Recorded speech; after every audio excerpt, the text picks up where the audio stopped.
சரவிளக்கு சொல்லிய கதை.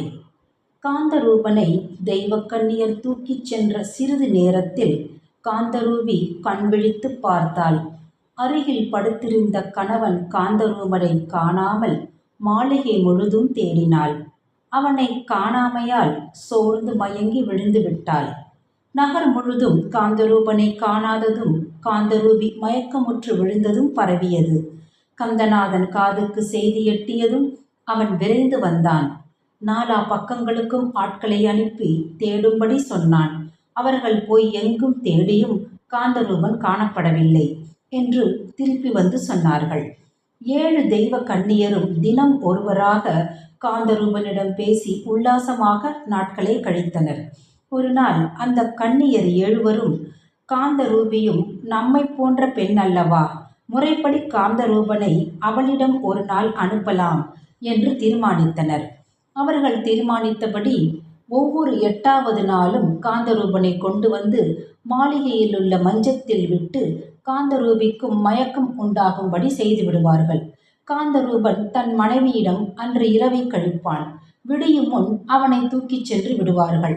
இரவு நடந்தது எதுவும் காந்தரூபிக்கு தெரியாது. அவர்கள் சென்ற பிறகே மயக்கம் தெளிந்து எழுவாள் காந்தரூபி. நாட்கள் இவ்வாறே கழிந்தன.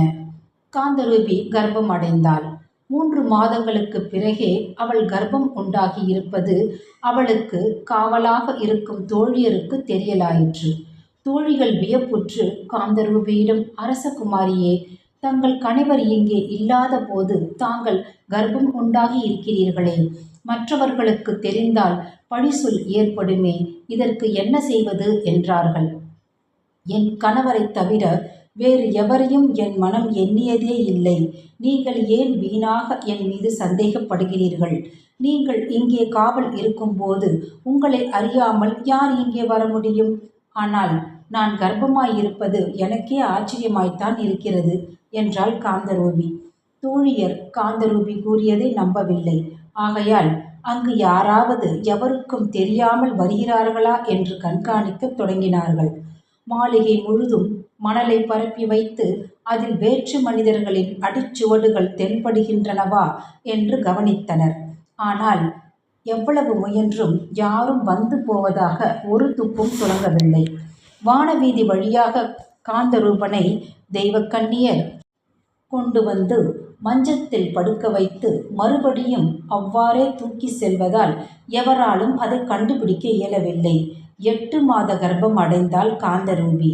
இனியும் அரசனுக்கு தெரியாமல் மூடி மறைத்து வைத்தால் தங்களுக்கு மரண தண்டனை கிடைக்கும் என்று தோழிகள் அஞ்சி அரசனிடம் ஓடி விவரத்தை தெரிவித்தார்கள். அவர்கள் வந்து சொன்ன செய்தியை கேட்டதும் கதி கலங்கினான் காந்தநாதன். அரச குடும்பத்துக்கு இப்படி ஒரு அவமானம் நேர்ந்துவிட்டதே என்று கவலையுற்று அமைச்சனை அழைத்து வர சொல்லி விவரத்தை கூறி இதற்கு என்ன செய்யலாம் என்று ஆலோசனை கேட்டார். அரசே, அரச குடும்ப பெண் எவரேனும் ஒழுக்கம் தவறி நடந்தால் அவளை நடு இரவில் தலையாரியிடம் ஒப்படைத்து காட்டில் கொண்டு போய் விட்டுவிடச் செய்ய வேண்டும் என்று மனுநீதி கூறுகிறது. ஆகையால் அவ்வாறே செய்துவிட வேண்டும் என்றான் அமைச்சன்.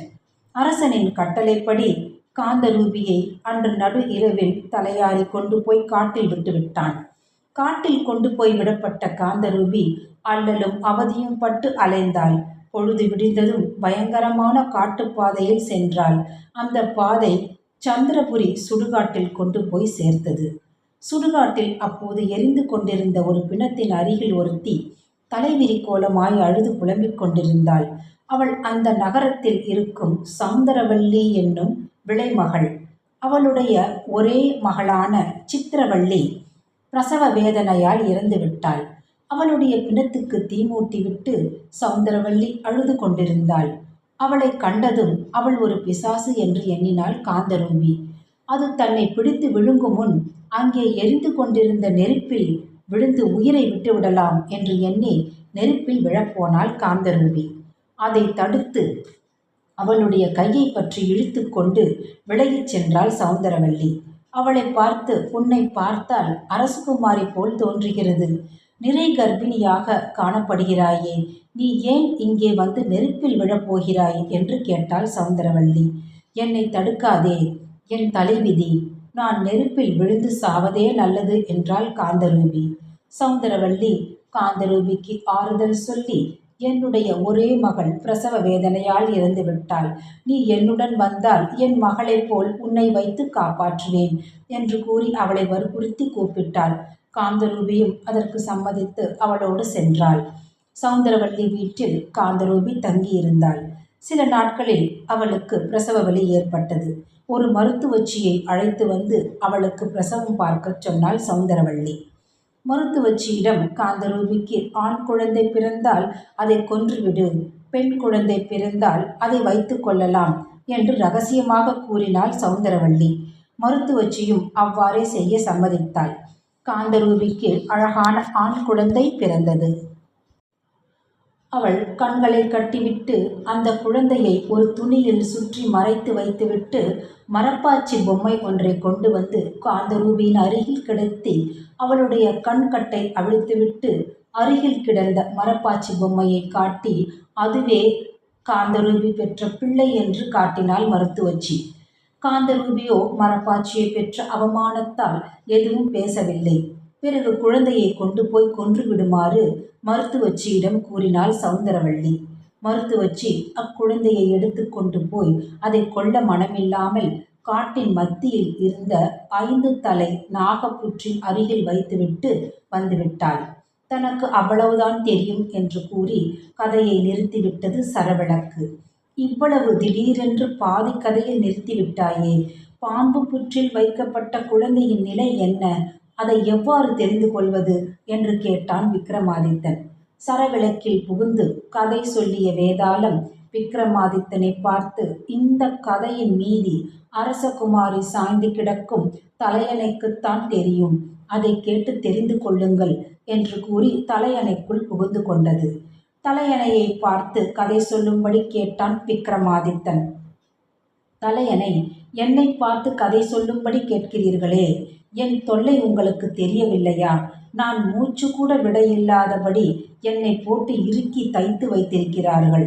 தவிரவும் அரசகுமாரி வேறு என் மீது சாய்ந்து கொண்டிருப்பதால் என் உயிரே போய்விடும் போல் இருக்கிறது என்றது. தலையணை கூறியதை கேட்ட அரசகுமாரி அதை எடுத்து அறையின் மத்தியில் எறிந்தாள்.